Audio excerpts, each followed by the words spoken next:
84 లక్షల జీవరాశులలో అత్యంత ఉత్కృష్టమైనటువంటి ప్రాణి మనుష్యుడొక్కడే. అందుకే జంతూనాం నరజన్మ దుర్లభం అంటారు శంకర భగవత్పాదులు. ఆ నరజన్మ లభించమంటే లభించేది కాదు.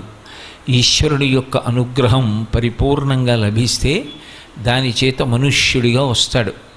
ఆ మనుష్య ప్రాణికున్న గొప్పతనం ఏమిటి అంటే, శాస్త్రాన్ని ఆధారం చేసుకొని గురువుగారి దగ్గర శాస్త్రం నేర్చుకుని శాస్త్రానికి అనుగుణంగా కర్మానుష్ఠానం చేసి ఆ కర్మానుష్ఠానం చేసినటువంటి కారణం చేత ఈశ్వరుడి యొక్క అనుగ్రహాన్ని పొంది ఈశ్వరానుగ్రహం చేత చిత్తశుద్ధి పొంది చిత్తశుద్ధి పాత్రత అయిన కారణం చేత ఆ పాత్రత కారణంగా ఈశ్వరుని యొక్క అనుగ్రహంతో కలిగిన జ్ఞానము వలన ఇక మళ్ళీ పుట్టవలసిన అవసరం లేని పునరావృత్తి రహిత శాశ్వత శివ సాయుధ్య స్థితిని పొందడానికి యోగ్యమైనటువంటి ఏకైక దేహము, అటువంటి శరీరము కలిగినటువంటి ప్రాణి మనుష్యుడొక్కడే.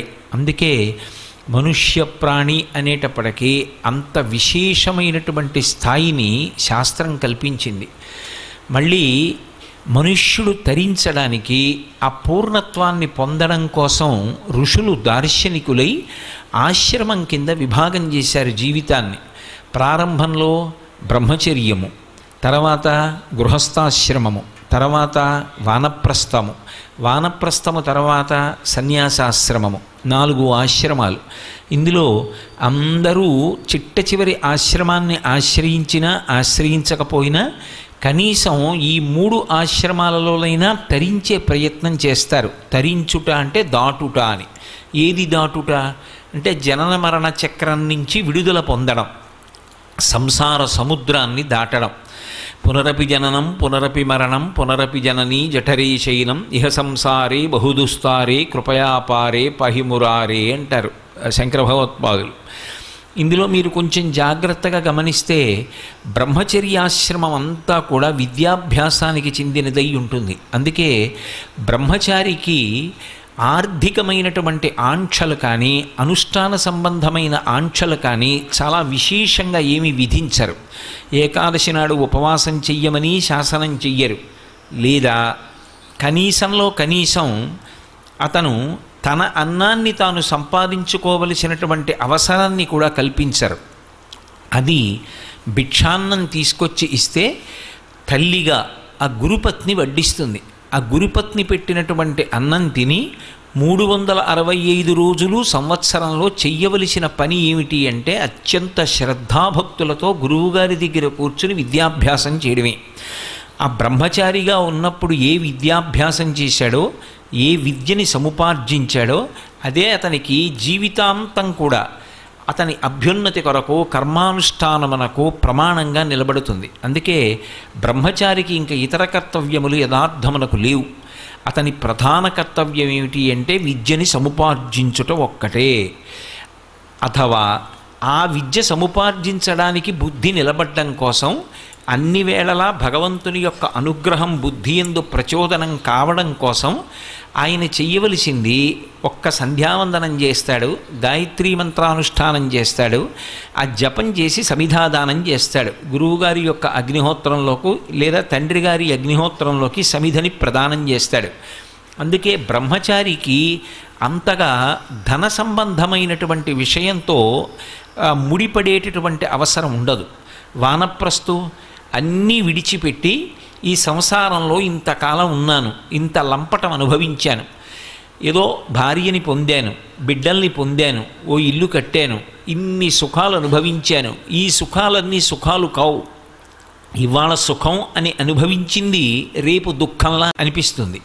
కాబట్టి ఇవి కాదు సుఖాలు.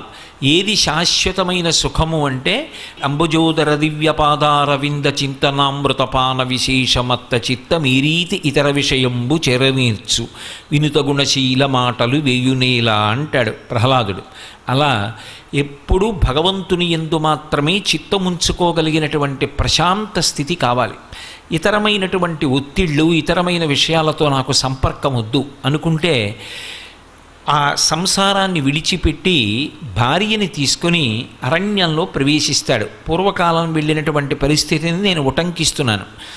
అరణ్యంలో ప్రవేశించి భార్యతో కలిసి ఏదో దొరికిన పదార్థాన్ని స్వీకరిస్తూ చిత్తాన్ని ఇద్దరూ కూడా భగవంతుని ఎందే ఉంచుకుంటారు. అందుకే వానప్రస్థంలో ఐశ్వర్య సంబంధమైనటువంటి విషయం ఎక్కువ ఉండదు. ఇక చిట్ట చివరిది సన్యాసాశ్రమం.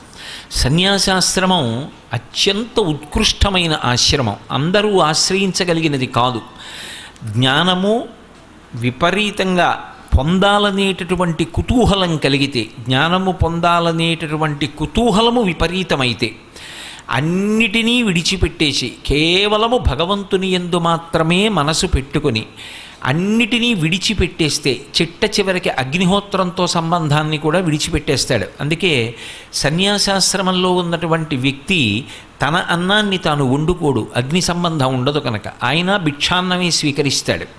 ఆకలి వేస్తే శరీరానికి అది కూడా ఒక రకమైనటువంటి రుగ్మత అని భావన చేసి కొన్ని ఇళ్ల ముందుకొచ్చి భిక్షాన్నాన్ని అడిగి స్వీకరిస్తాడు. అగ్నిహోత్రంతో సంబంధం ఉండదు కనుక చిట్ట చివర శరీరం విడిచిపెట్టేసిన తరువాత కూడా శరీరానికి అగ్ని సంస్కారం చేయరు. భూమిలో ఉంచి సమాధి నిర్మాణం చేసి పైన శివలింగం పెడితే అధిష్టానం అంటారు, తులసి చెట్టు ఉంచితే బృందావనం అంటారు. అందుకని సన్యాసికి ధనంతో అసలు సంబంధమే లేదు. డబ్బుని ముట్టుకునేటటువంటి అవసరము ఉండకూడనటువంటి ఆశ్రమం సన్యాసాశ్రమం. ఇక డబ్బు అత్యంత అవసరమైనటువంటి ఆశ్రమం ఒక్క గృహస్థాశ్రమం. డబ్బుతో ఇంత అవసరం ఉంది కాబట్టి గృహస్థాశ్రమం ఏమైనా తక్కువ అని అనుకుందామా అంటే, రామాయణంలో రామచంద్రమూర్తి ఒక మాట అంటాడు, బ్రహ్మచర్యము, గృహస్థాశ్రమము, వానప్రస్థము, సన్యాసము, ఈ 4 ఆశ్రమాలలోకి అత్యంత ఉత్కృష్టమైన ఆశ్రమము, అత్యంత శక్తివంతమైన ఆశ్రమం ఏది అంటే గృహస్థాశ్రమమే. నేనంటలేదు ఈ మాట, రామాయణంలో రామచంద్రమూర్తి చెప్పిన తీర్పు. ఎందుచేత అంటే బ్రహ్మచారి గృహస్థు మీద ఆధారపడతాడు. బ్రహ్మచారికి అన్నం కావాలి అంటే గృహస్థు ఇంటి ముందుకెళ్ళి భవతి భిక్షాం దేహి అంటాడు. శంకర భగవత్పాదులంతటి వారు బ్రహ్మచారిగా ఉన్నప్పుడు ఒక పేద బ్రాహ్మణి ఇంటి ముందుకు వెళ్ళి భవతి భిక్షాం దేహి అన్నారు. కాబట్టి భిక్షాన్నం ఎక్కడ దొరుకుతుంది బ్రహ్మచారికి అంటే కేవలం గృహస్థు ఇంట్లో దొరుకుతుంది. ఇక వానప్రస్థు గృహస్థాశ్రమంలో ఉండే వైరాగ్యాన్ని పొంది వానప్రస్థానికి వెళ్ళాడు. ఇక సన్యాసి తన యొక్క ఆహారం కోసం గృహస్థును ఆశ్రయిస్తాడు. గృహస్థు ఇంటి ముందుకొచ్చి భవతి భిక్షాం దేహి అంటే గృహస్థు వేసినటువంటి భిక్షాన్నం ఏదున్నదో దాన్నే సన్యాసి కూడా స్వీకరించి శరీరం తనంత తాను పడిపోయే పర్యంతం ఆ శరీరాన్ని పోషించడానికి గృహస్థుని ఆధారం చేసుకుంటాడు. మిగిలినటువంటి సమస్త భూతకోటి గృహస్థుని ఆధారం చేసుకుంటుంది. ఇంట్లో ఓ బల్లి ఉంటుంది, ఇంట్లో తిరిగేటటువంటి ఒక కుక్క ఉంటుంది, వీధిలో తిరిగేటటువంటి ప్రాణులు ఉంటాయి, బలిభుక్కులు ఉంటాయి, కాకులు లాంటివి. వీటన్నిటికీ ఆహారం ఎక్కడి నుంచి వస్తుంది? కేవలము గృహస్థు వలన వస్తుంది. గృహస్థు పంచయజ్ఞములు చేస్తాడు. పితృదేవతల్ని ఉద్దేశించి తద్దినం మొదలైనటువంటివి పెడతాడు. అలాగే ఇంటికొచ్చినటువంటి అతిథుల్ని పోషిస్తాడు. అలాగే తాను తన పిల్లల్ని కర్తవ్యతా దృష్టితో పెంచి పెద్ద చేసి విద్యాబుద్ధులు చెప్పించి వాళ్ళకొక యోగ్యమైనటువంటి ఆశ్రమాన్ని కల్పిస్తాడు. వాళ్ళు జీవితంలో ఊంచుకునేటటువంటి స్థితిని కల్పిస్తాడు. అలాగే ఆయన తన యొక్క ఆశ్రమపరంగా నిర్వహించవలసిన కర్తవ్యాలు ఎన్నో ఉంటాయి. ఒక యజ్ఞం జరుగుతోంది, ఆ యజ్ఞం జరుగుతోంది అంటే యాజమాన్యంలో తాను ద్రవ్యాన్ని వెచ్చించి యజమానిగా కూర్చోవడానికి భార్యతో కలిసి ఎవరు కూర్చుంటారు అంటే గృహస్థే కూర్చుంటాడు. బ్రహ్మచారికి యాజమాన్యం లేదు, వానప్రస్థు రాడు, సన్యాసికి అసలు దానికి సంబంధించినటువంటి అవసరమే లేదు. ఇక ఎవరికి అవసరం? గృహస్థుకే. గృహస్థు భార్యతో కలిసి యాజమాన్యం స్వీకరించి యజమానిగా కూర్చొని యజ్ఞం చేస్తే ఆ యజ్ఞము చేత ప్రీతి చెందినటువంటి దేవతలు వర్షం కురిపిస్తే ఆ వర్షము వలన మనందరం కూడా బ్రతుకుతున్నాం. మనందరం అంటే సమస్త భూతకోటి, కేవలము 2 కాళ్ళున్న వాళ్ళు కారు. శం ద్విపదే శం చతుష్పదే అంటారు.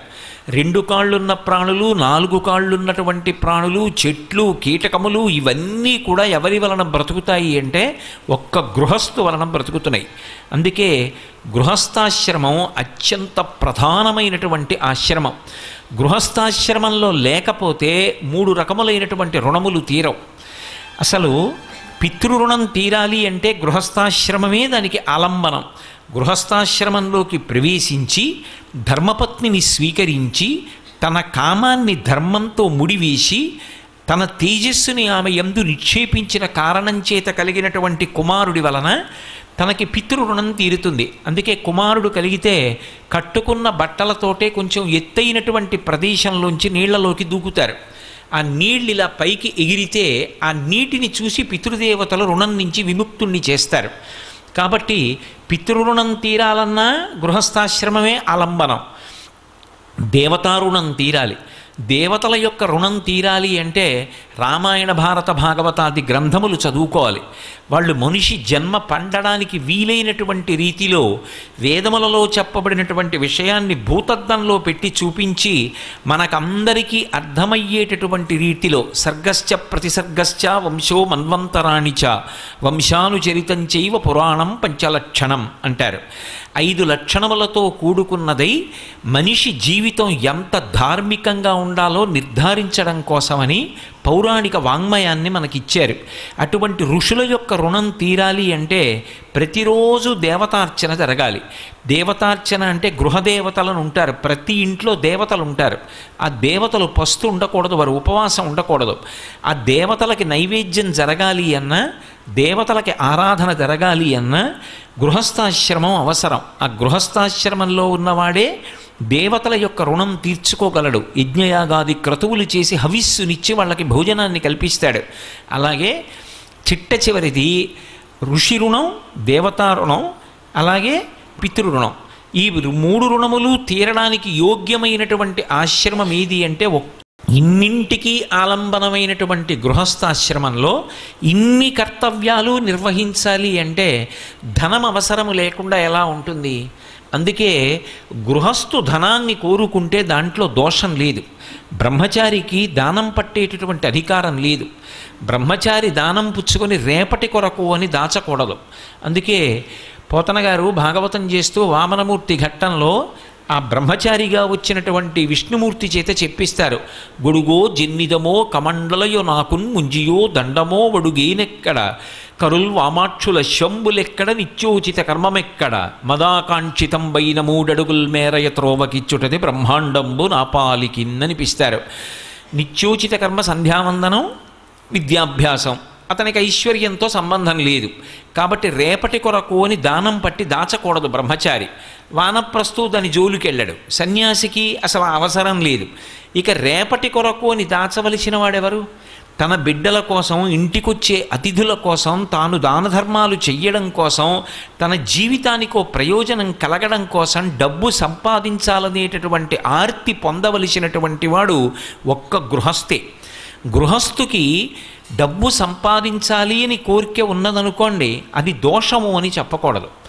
తనంత తానుగా ఈశ్వర కటాక్షంగా విశేషంగా ద్రవ్యం లభించిందనుకోండి, అది లక్ష్మీ కటాక్షం కాదు. తాను వెంపర్లాడాడనుకోండి డబ్బు కోసం, అప్పుడు తాను డబ్బు సంపాదించగలడేమో కానీ అత్యంత ముఖ్యమైన వేరొక కోణాన్ని పోగొట్టుకుంటాడు. అందుకే డబ్బు ఒక్కటే జీవితంలో లక్ష్యం కాకూడదు. కానీ గృహస్థుకి మాత్రం ధనం అత్యంత అవసరం. అటువంటి ధనం కలగకపోతే ఆ జీవితం చాలా క్లేశభూయిష్టంగా ఉంటుంది. ధనాన్ని ఆశ్రయించి క్షుత్ అంటే ఆకలి తీరడము అనేటటువంటిది ఉంటుంది. ఆకలి తీరాలనుకోండి అన్న సమృద్ధి ఉండాలి. అన్నం ఉండాలనుకోండి ధనం ఉండాలి. ధనం లేదనుకోండి అసలు క్షుత్పిపాసామలాం జ్యేష్ఠామలక్ష్మీర్నాశయాం యహం అంటారు శ్రీ సూక్తంలో. క్షుత్ అంటే ఆకలి, పిపాస అంటే దాహం. ఈ రెండింద్రియానికి మారుపేరు. అవి రెండు అత్యంత బాధాకరం. తాను బాధపడ్డం వేరు, యజమాని తన కన్నుల ముందు తన బిడ్డలు అన్నం లేక నీళ్లు లేక బాధపడుతున్నారనుకోండి, అది 2 రకాలైన దుఃఖానికి కారణం అవుతుంది. ఒకటి తన శరీరం శోషించిపోతూ ఉంటుంది. 2 తాను తినలేదు అన్న బాధ కన్నా తనని నమ్ముకున్న భార్యాబిడ్డలకి అన్నం లేదు అన్న మాట విశేషమైనటువంటి ఖేదాన్ని మానసికంగా కల్పిస్తుంది. ఈ రెండూ లేకుండా ఉండాలి అంటే లక్ష్మీదేవి యొక్క అనుగ్రహం కలగాలి. ఆవిడ పేరే లక్ష్మి. లక్ష్మి అన్న మాట ఎందుకు వచ్చింది అంటే లక్ష్యతే ఇది లక్ష్మి అని. అందరూ ఎవరి చూపు తమ మీద పడాలని కోరుకుంటారో, ఎవరి చూపు పడాలని లోకం కోరుకుంటోందో ఆ తల్లికి లక్ష్మి అని పేరు. అందుకే లక్ష్మీ కటాక్షం అంటారు. కటాక్షం అంటే ఏదో ఇలా కళ్ళు తెరిచి ఇలా ఎదురుగుండా చూడక్కర్లేదు ఆవిడ. ఇలా చూసినా చాలట, ఇలా క్రీగంట చూసిందనుకోండి కటాక్షం అంటారు. కటాక్షం అంటే కడగంటి చూపు, కంటి చివరి నుంచి చూసినటువంటి చూపు, పొట్టి చూపు అంటారు. ఇలా చూశాననుకోండి, ఏదో నా కంటికి కనపడినంత దూరం చూస్తాను, దాన్ని పొడుగు చూపు అంటారు. పొడుగు చూపు గొప్పదా, పొట్టి చూపు గొప్పదా అంటే అనుగ్రహాన్ని వర్షించేటప్పుడు పొడుగు చూపు గొప్పది కాదు, పొట్టి చూపు గొప్పది. ఎందుకని అంటే మీరు చూడండి, బాగా మిక్కిలి ప్రేమ ఉందనుకోండి, అంత మిక్కిలి ప్రేమ ఉంటే ఆ వస్తువుని దగ్గరుంచుకొని అదే పనిగా ఇలా చూసుకుంటూ ఉంటాడు, అది ఉందా లేదా అని. ఇలా చూసుకుంటున్నాడు అంటే ఇలా కళ్ళు తిప్పి అస్తమానం దాని వంక పొట్టి చూపు చూశాడు, ఇక్కడ వరకే కనపడుతుంది, అది దాటి కనపడదు. ఆ పొట్టి చూపు చూసుకుంటున్నాడు అంటే తనకి ప్రేమ ఉన్నది, అది కటాక్షం. కటాక్షం అంటే పొట్టి చూపు. అమ్మ నీ కటాక్షము కావాలి అని అడుగుతారు. ఆ తల్లి అనుగ్రహం దేని చేత వర్షింపబడుతుంది అంటే ఆమె యొక్క కటాక్షము చేత. అంటే ఆమె కడగంటి చూపు చాలు ఎంతటి ఐశ్వర్యాన్నైనా ఇచ్చేస్తుంది, ఎంతటి శక్తినైనా కటాక్షించేస్తుంది. అంత గొప్ప చూపు కలిగినటువంటి తల్లి కనుక, చూపుల చేత పోషించగలిగినటువంటి తత్వం ఉన్నది కనుక, తన చూపుల చేత లోకమంతటినీ కూడా అనుగ్రహించగలిగినటువంటిది కనుక ఆ తల్లికి లక్ష్మి అని పేరు వచ్చింది. అటువంటి లక్ష్మి దృష్టి ఇప్పుడు కాదుట, అసలు ఎక్కడ ప్రారంభం అవుతుంది అంటే ఈ శరీరంలోకి జీవుణ్ణి ప్రవేశపెట్టేటప్పుడే బ్రహ్మగారు మొట్టమొదట తల్లి వంక చూస్తాడు. ఎందుకని అంటే చతుర్ముఖ బ్రహ్మగారు సృష్టికర్త. సృష్టికర్త అయినటువంటి బ్రహ్మగారికి మాతృస్వరూపంగా నిలబడేటటువంటిది లక్ష్మీదేవి. ఎందుకని ఆయన శ్రీమన్నారాయణుని యొక్క నాభికమలంలోంచి పుట్టాడు. అయినప్పుడు నారాయణుడి తండ్రి అయితే నారాయణుని యొక్క ఇల్లాలు శ్రీ మహాలక్ష్మి ఆయనకు తల్లి. ఆయన ఒక జీవుణ్ణి శరీరంలోకి పంపిస్తున్నాడు అనుకోండి, నేను మీతో ఇంతకుముందే మనవి చేశా, ఇతర ప్రాణులకు ఈ బాధ ఉండదు. అసలు మనుష్యులలోనే గృహస్థాశ్రమంలో ఉన్నవాడికి తప్ప ఇతర ఆశ్రమంలో ఉన్న వాళ్ళకి ధనంతో అంత పెద్ద సంబంధం లేదు అంటే ఇక మిగిలిన ప్రాణులకు ధనంతో పెద్ద సంబంధం ఏముంటుంది? ఉండదు. వాటికి ఉండేటటువంటి కష్టసుఖాలు చాలా చాలా చాలా తక్కువ. మీరు ఆలోచించండి, ఒక కుక్క ఉందనుకోండి, కుక్కకి చాలా సమస్యలు లేవు. ఎందుకంటే దానికి ఓ ఇల్లు కట్టుకోవాలన్న బెంగ లేదు, గృహప్రవేశం చేయాలన్న బెంగ లేదు, పెళ్లి చేసుకోవాలన్న బెంగ లేదు, ధర్మపత్నిని పోషించాలన్న బెంగ లేదు, దాని పిల్లల్ని ఏదో వృద్ధిలోకి తీసుకొచ్చి 3 తరాలకి సరిపడా ఎక్కడో తీసుకెళ్ళి డబ్బు దాచాలనే చింత అస్సలు లేదు, ఇక బట్టలు కుట్టించుకోవాలనేటటువంటి బాధ అసలు లేదు. రాత్రి అయితే ఏ దోమో కరుస్తుందేమో, నేను ప్రశాంతంగా పడుకోవడానికి ఒక వ్యవస్థ ఉండాలి అనేటటువంటి తాపత్రయం అసలు లేదు. ఇవేమీ లేనప్పుడు, దీని గురించినటువంటి ఆర్తి లేనప్పుడు దానికి జీవితంలో చాలా శ్రమ తగ్గిపోయిందా లేదా? ఇక దానికి లక్ష్మీ కటాక్షం యొక్క అవసరం అంత గొప్పగా ఏం అవసరం అవుతుంది? అక్కర్లేదు. దానం చెయ్యాలా, ధర్మం చెయ్యాలా, పక్క భౌతములను పోషించాలా? ఓ ఎంగిలి విస్తరాకి అలా పడిపోతే బక్క కుక్కని తోసేసి బాగా బలమున్న కుక్క తినేస్తుంది, అంతే. దాన్ని పశుధర్మో నమే ప్రీతిం అంటారు వ్యాసుల వారి దేవీ భాగవతంలో. దాన్ని పశుధర్మం. కానీ మనుష్యుడు అలా కాదు, ఒకరికి పెట్టి తాను తినాలి. అతిథి దేవోభవ. గృహస్థాశ్రమంలోకి వెడుతున్నప్పుడే స్నాతకంలో చెప్తాడు గురువుగారు, నువ్వు గృహస్థాశ్రమంలోకి వెడుతున్నావు, మాతృదేవోభవ, పితృదేవోభవ, ఆచార్య దేవోభవ, అతిథి దేవోభవ అంటాడు. అతిథి ఈశ్వర స్వరూపం కాబట్టి అతిథికి పెట్టి తినాలి. అంటే గృహస్థుకి డబ్బు కావాలా వద్దా? మిగిలిన ప్రాణుల కన్నా కూడా మనుష్య ప్రాణికే లక్ష్మీ కటాక్షంతో సంబంధం ఎక్కువ అయినప్పుడు లక్ష్మీ కటాక్షం కోసం వెంపర్లాట మనకుండడం ఒకెత్తు, కానీ అసలు లక్ష్మీదేవి యొక్క అనుగ్రహ ప్రసరణం ఎక్కడ ప్రారంభమవుతుంది అంటే జీవుడు శరీరంలోకి ప్రవేశిస్తున్నప్పుడే ప్రారంభమవుతుంది. అందుకే అది ఎవరు కానివ్వండి, లలాట లిఖితారేఖాం పరిమాష్ట్రం నశక్యతే, లలాటమనందు వ్రాయబడినది తీయడం సాధ్యం కాదు అంటూ ఉంటారు కదూ. అంటే సాధనాబలం చేత దాటుతాడు. బ్రహ్మగారు ఒక పుర్రెలోకి జీవుణ్ణి ప్రవేశపెట్టే ముందు పుర్రె చేత్తో పట్టుకుని ఏమేమి ఇవ్వాలి అన్నది రాసి, అతనికి ఇవ్వవలసినటువంటి ఐశ్వర్యం అన్న దగ్గర రాసి అమ్మ వంక ఇలా చూస్తాట, లక్ష్మీదేవి వంక. అలా కూర్చుంటుంది ఆ తల్లి. అలా కూర్చుంటే బ్రహ్మగారి చేతిలో పుర్రె పట్టుకుని అమ్మ వంక తిరుగుతాడు. అమ్మ, ఈ పుర్రెకి ఎంత ఇమ్మంటావు అని అడుగుతాడు. గత జన్మలో ఈ పుర్రెకి పేరు ఏమిటి, ఎవరు అని అడుగుతుంది. ఆవిడికి తెలియక కాదు, ఆవిడ సర్వజ్ఞురాలు. అమ్మ, ఈ పుర్రెకి గత జన్మలో పేరు ఇది, వీడు చాలా పుణ్యం చేశాడమ్మా, ఎందరికో పెట్టాడు, ఆర్తి కలిగిన వాళ్ళందరికీ పెట్టి తాను అనుభవించిన వాడమ్మా అంటట. అంటే ఆవిడ అని ఇలా కనుబొమ ఎత్తుతుందిట, అంతే, ఆవిడేం మాట్లాడదు అంటుంది. ఆ కనుబొమ అలా ఎత్తిందనుకోండి, యద్ధ్రుభంగా ప్రమాణం స్థిరచర రచన తరతం ఏ మురారే వేదాంతా తత్వచింతాంబురభిదురసి యత్పాదచిహ్నైత్తరంతి భోగోపోద్ఘాతకీలీచులిఖిత భగవత్వైశ్యరూప్యానుభావ సనశ్రీ స్పృణీతాం అమృతలహరిధీలంఘనీయై అపాంగై అంటారు పరాశర భట్టర్లు శ్రీగుణరత్న కోశంలో.